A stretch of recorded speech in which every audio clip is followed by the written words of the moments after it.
유시간자 TV 오늘 영상은 준 5급 교과서 한자어 14번째 시간으로 5개 단어를 보도록 하겠습니다. 먼저 실천이라는 단어를 보겠습니다. 실천은 열매실, 밟을 천으로 실제로 행하는 것을 말합니다. 열매실을 보겠습니다. 열매실은 진면과 꿰관이 합쳐진 글자입니다. 꿰관은 꿰뚫을 관과 조개 패가 합쳐진 글자인데, 꿰뚫을 관은 글자 모양 그대로 물건을 고정하기 위하여 긴 막대기로 꿰뚫은 모습을 그린 것입니다. 그래서 꿰관은 꿰뚫을 관과 조개 패가 합쳐진 글자로서 엽전등과 같은 구멍이 뚫려진 동전을 꿰어낸 모습으로 꿰다, 뚫다, 통과하다 등의 뜻이 있습니다. 그래서 열매실은 진면과 꿰관이 위아래로 연결된 글자로 집안에 재물이 가득 차 있는 형상으로 재물이나 열매를 뜻하는 글자이며, 속이 가득 찼다는 것에서 이것은 속이 빈 것의 반대로 사실이나 진실의 의미가 생겨나게 되었습니다.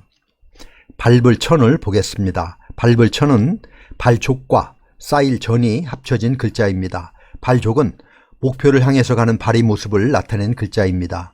발이라는 의미이고 넉넉하다, 만족하다 라는 뜻도 가지고 있습니다. 쌓일 전은 여러 개의 창을 쌓아놓은 모습으로 쌓이다 라는 뜻입니다. 여기에서는 뜻과 아울러 음도 담당하고 있는 글자입니다. 그래서 밟을 천은 발족과 쌓일 전이 합해져서 밟다, 짓밟다, 실천하다의 의미입니다.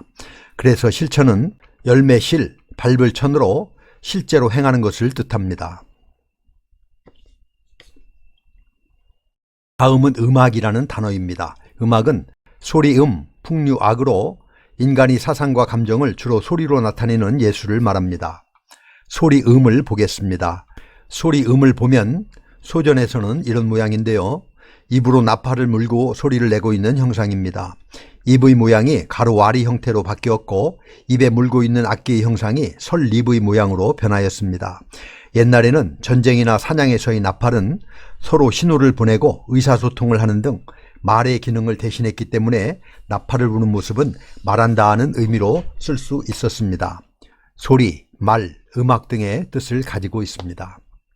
즐거울 락을 보겠습니다. 즐거울 락은 아래의 나무목은 악기 본체를 나타내고, 자글요 2개는 악기에 걸려있는 여러 개의 줄을, 흰 백은 손가락으로 눌러서 튀기는 악기 연주 방식을 나타내서 악기를 튕기며 노래하고 즐기는 것에서 즐기다, 풍류, 좋다의 뜻을 가지게 되었습니다. 그런데 이 글자는 여러 가지 음으로 읽게 되는데, 즐기다는 락 또는 낙으로, 노래나 풍류를 뜻할 때는 악으로, 좋다를 뜻할 때는 요로 읽습니다. 고락, 오락, 낙원은 즐겁다라는 뜻으로 락으로 읽으며, 음악, 악기 등은 노래나 풍류의 의미로 쓰여서 악으로, 요산요수와 같이 좋다라는 의미는 요로 읽습니다. 그래서 음악은 소리음, 풍류악으로 인간이 사상과 감정을 주로 소리로 나타내는 예술을 말합니다. 약속이라는 단어를 보겠습니다. 약속은 맺을 약, 묶을 속으로 어떤 일에 대하여 어떻게 하기로 미리 정해놓고 서로 어기지 않을 것을 다짐하는 것을 말합니다. 맺을 약을 보겠습니다. 맺을 약은 실사와 구기작이 합해진 글자입니다. 구기작은 술이나 물을 푸던 국자를 그린 것인데, 여기에서는 음의 역할을 하고 있습니다. 실이나 끈으로 매듭을 맺는다는 의미로 맺다, 묶다 라는 뜻과 실로 단단히 묶듯이 굳게 약속하다 라는 뜻도 가지고 있습니다. 묶을 속을 보겠습니다. 묶을 속에 각골문과 소전의 모습입니다. 묶을 속은 나무 목과 잎구가 결합되어 나무를 끈으로 묶어놓은 모습을 그려서 묶다 라는 뜻을 가지고 있습니다. 그래서 약속은 맺을 약, 묶을 속으로 어떤 일에 대하여 어떻게 하기로 미리 정해놓고 서로 어기지 않을 것을 다짐하는 것을 말합니다. 양보라는 단어를 보겠습니다. 양보는 사양할 양, 걸음보로 남에게 자리를 내주거나 길을 비켜주는 것, 또는 자신의 주장을 굽혀 남의 의견을 쫓는 것을 말합니다. 사양할 양을 보겠습니다. 사양할 양은 말씀원과 도울 양이 합해진 글자입니다. 도울 양은 여러 가지 다양한 해석이 있습니다. 여기에서는 소전을 중심으로 해석을 하도록 하겠습니다. 소전을 보면 도울 양은 이를 상과 옷의가 합해서 이루어진 글자입니다. 고대에는 사람이 죽었을 경우 바로 매장하지 않고 일정 기간 옷을 덮어놓고 부패하도록 놔둔 후에 뼈 등을 수습하여 매장하였는데 도울양은 그 모습을 그린 글자입니다. 부패하도록 돕다, 옮기다 등의 의미입니다. 도울양의 말씀원이 합해진 사양할 양은 시체가 모두 부패하였다고 말을 하는 것으로 이제 가족의 품을 떠나 자연으로 보내줘야 한다는 의미입니다. 넘겨주다, 사양하다, 양보하다 등의 뜻입니다. 걸음보를 보겠습니다. 걸음보는 각골문과 소전의 모습은 이렇습니다. 그칠 지가 위아래로 있는 모습입니다. 이것은 왼발, 오른발로 걸어가고 있는 모습이고요. 걸음이나 걸어가다라는 뜻을 가지고 있습니다. 그래서 양보는 사양할 양, 걸음보로 남에게 자리를 내주거나 길을 비켜주는 것 또는 자신의 주장을 굽혀 남의 의견을 쫓는 것을 말합니다. 예절이라는 단어를 보겠습니다. 예절은 예도 예, 마디 절로 예의범절이나 사람이 지켜야 할 도리를 말합니다. 예도 예를 보겠습니다. 예도 예는 재단을 의미하는 보일시와 풍년풍의 결합자입니다.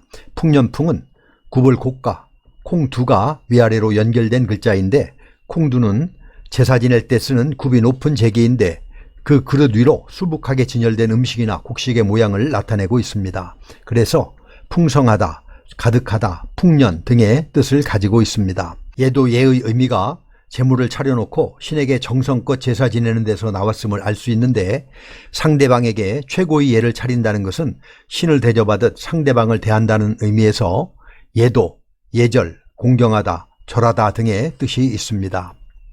마디절을 보겠습니다. 마디절은 대나무 죽과 곧즉이 합해진 글자입니다. 곧즉은 뚜껑을 열고 가득 담긴 밥을 무릎을 꿇고 막 먹으려고 하는 모습을 그린 것입니다. 곧 이제 등의 의미입니다. 여기에 대나무 죽이 더하여진 마디절은 밥을 먹기 위해 대나무를 잘라 만든 젓가락을 표현한 것으로 대나무의 마디를 잘라 만들었기 때문에 마디, 관절, 항목 등의 뜻이 되었습니다.